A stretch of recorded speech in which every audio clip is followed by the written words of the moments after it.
Larry Chretien is the Chief of the Office of Air Resources for the Rhode Island Department of Environmental Management. She will be the hearing officer and will be taking testimony today, and I will turn it over to Lori for some opening remarks. Lori?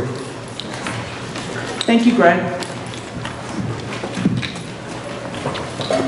Good afternoon. Thank you for coming to today's hearing. Today is Wednesday, June 19th, 2019, and the time is 3:04.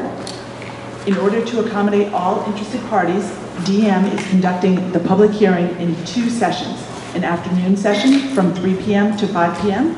and an evening session from 5:30 p.m. to 8:30 p.m. At the end of the afternoon session, the public hearing will be suspended and will reconvene at 5:30 p.m.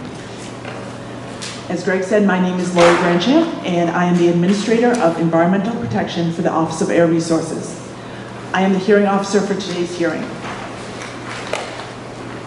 With me is Chris John, Deputy Administrator of Air Resources, Ruth Gold, Supervising Air Quality Specialist, Dave Del Sesto, Principal Air Quality Specialist, and Christina Hoff Smith, Attorney in the Office of Legal Services. Today we are holding a public hearing to gather public comment on the draft major source air permit for the proposed Clear River Energy Center. Invenergy Thermal Development LLC proposes to install a combined cycle electrical power generating facility located along Wallum Lake Road in Burrillville, Rhode Island. The decision on the issuance of the air permit is the responsibility of the DEM's Office of Air Resources. Although the overall decision on siting and building the facility rests with the Energy Facility Siting Board, the decision on the air permit stays with DEM per state law and is not connected to or sequenced with the EFSB process. There are several sign-up sheets on the tables at the entrance for people who wish to make comments. There are also copies of the Clear River Energy Center's air permit application on the table. Written comments on the application and draft air permit will be accepted until Monday, July 15th. Anyone who makes oral comments tonight may also submit written comments during the comment period, which closes at 4 p.m. on July 15th, 2019. This hearing is being conducted under the authority of Rhode Island General Laws, Chapters 23-23, 42-17.1, 42-35, 46-12, 46-13.1, and 250-RICR-120-05-9, formerly known as the Air Pollution Control Regulation Number 9. The public notice for the comment period was published on May 16, 2019 in the Providence Journal, the Woonsocket Call, and the Valley Breeze. This hearing was announced on June 7, 2019 in accordance with the procedures for public participation in section 250-RICR-120-05-9.16 of Part 9 of Air Pollution Control Permits. The purpose of today's hearing is to provide interested parties an opportunity to submit comments, orally and in writing, on the proposed major source air permit for the Clear River Energy Center. This hearing is not a question and answer session. The department will not be responding to any comments received tonight. Members of the hearing panel, however, may ask you questions about your testimony. A record is being made of today's hearing.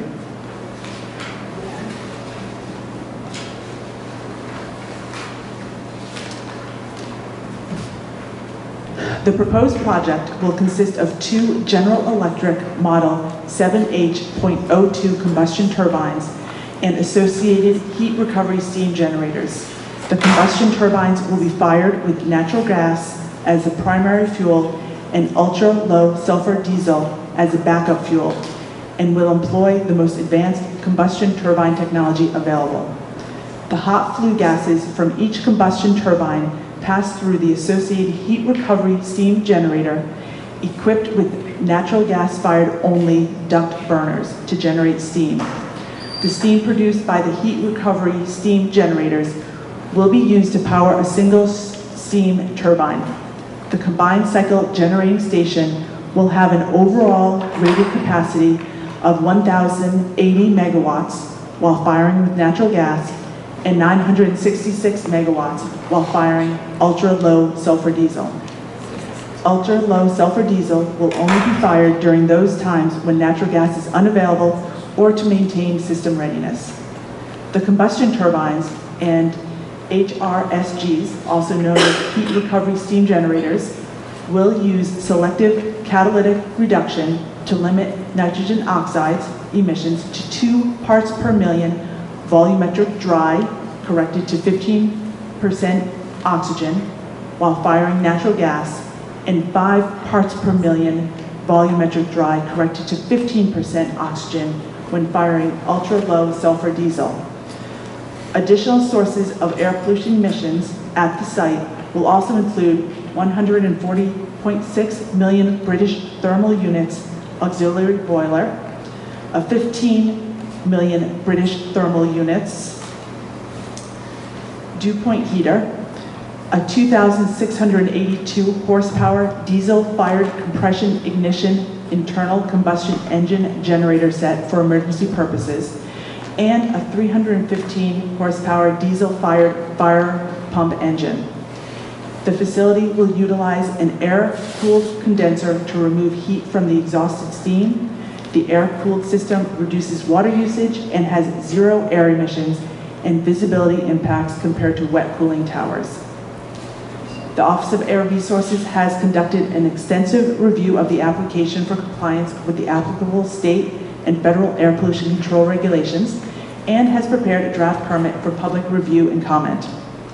As stated previously, today's public hearing is not a question and answer session, but rather an opportunity for the public to come in and place their comments on the record.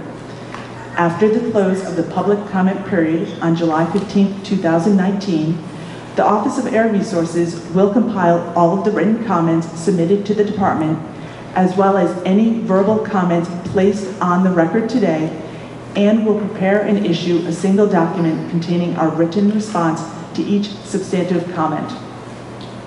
After considering the comments received, the Office of Air Resources will issue or deny the major source air permit.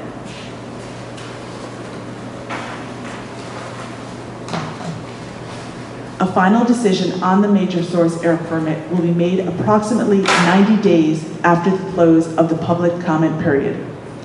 Mr. Greg Perry from the Perry Group is moderating the hearing this afternoon and will explain the commenting process before we begin taking comments.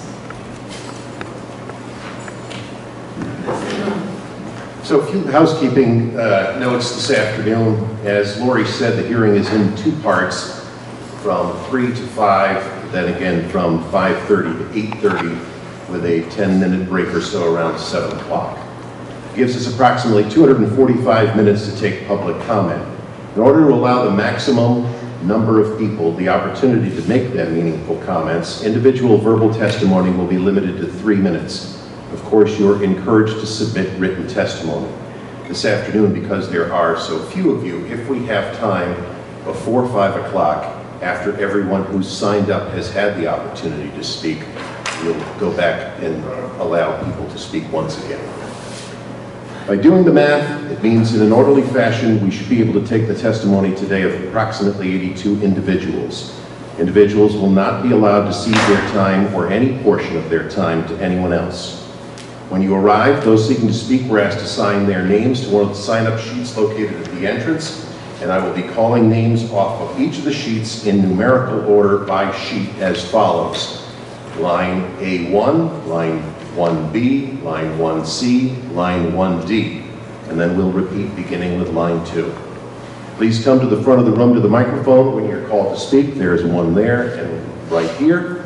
I will call 2 people at all times in order to keep the process moving. Please state your name and address for the record before you begin speaking. Your time will begin when you start to speak, and I will provide you with a 30-second heads up that your time is coming to a close. At the end of 3 minutes, the next individual's name to speak will be called. This format is not intended to limit anyone's remarks, but rather ensure the Office of Air Resources hears from as many people as possible.